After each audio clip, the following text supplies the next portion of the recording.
ప్రకాశం జిల్లాలో ప్రభుత్వ అసైన్డ్ స్థలాలను కొందరు వైసీపీ నేతలు ఆక్రమించి వాటిలో అక్రమ నిర్మాణాలు చేపట్టిన వాటిని అధికారులు స్వాధీనం చేసుకుని ప్రభుత్వ కార్యాలయాలుగా వినియోగించేందుకు చర్యలు చేపట్టారు. కనిగిరి మున్సిపాలిటీ పరిధిలోని కాసిరెడ్డి నగర్ జాతీయ రహదారి పక్కన 5గురు వైసీపీ కౌన్సిలర్లు 4 ఎకరాల ప్రభుత్వ భూమి గతంలో ఆక్రమించుకున్నారు. అనంతరం వాటిలో వెంచర్లు వేయడంతో పాటు అక్రమ నిర్మాణాలు చేపట్టారు.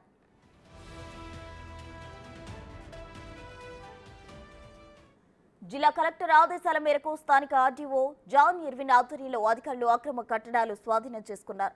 ఈ భవనాలు సచివాలయాలు, విద్యుత్ కార్యాలయాలు, ప్రజారోగ్య, ఇంజనీరింగ్ విభాగాలుగా ఉపయోగించడానికి చర్యలు చేపట్టారు. అలాగే కనిగిరి పామూరు రోడ్లో ప్రభుత్వ స్థలాల్లో అక్రమంగా నిర్మించిన భవనాలు స్వాధీనం చేసుకుని రెవెన్యూ డివిజన్ కార్యాలయంగా మారుస్తున్నట్లు అధికారులు తెలిపారు.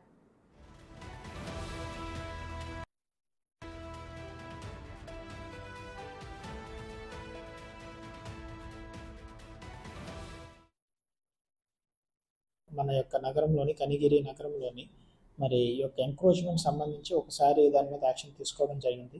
వాటిలో భాగంగా 863/A2లోని గతంలో 2011లోని ఆ యొక్క స్థలాన్ని మున్సిపాలిటీ వారికి మున్సిపల్ ఆఫీస్ నిర్మాణానికి గాను 4 ఎకరాలు మంజూరు చేయడం జరిగింది. అది ఏలినేషన్ కూడా జరిగింది, మొత్తం అంతా ప్రాపర్ రికార్డింగ్తోనే. సో అది ప్రజెంట్ ఆక్యుపేషన్లో అంటే ఎంక్రోచ్మెంట్స్ కొద్దిగా గోడలు అవి వేసినప్పుడు వీటిని అన్ని తొలగించడం జరిగింది.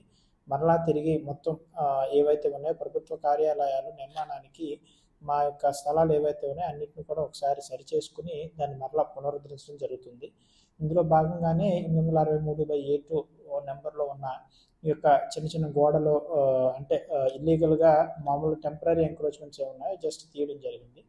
సో ఈ విషయం గురించి మేము ఈ టైంలో రెవెన్యూ వారు చాలా తీవ్రంగా కూడా మొత్తం అంతా యాక్టివ్గా ఉంటున్నారు. ఎక్కడైతే ఎంక్రోచ్మెంట్స్ ఉన్నాయో వాటి మీద మొత్తం ఉక్కుపాదం మోపడానికి మొత్తం రెవెన్యూ సిబ్బంది అంతా లైన్లో ఉన్నారు.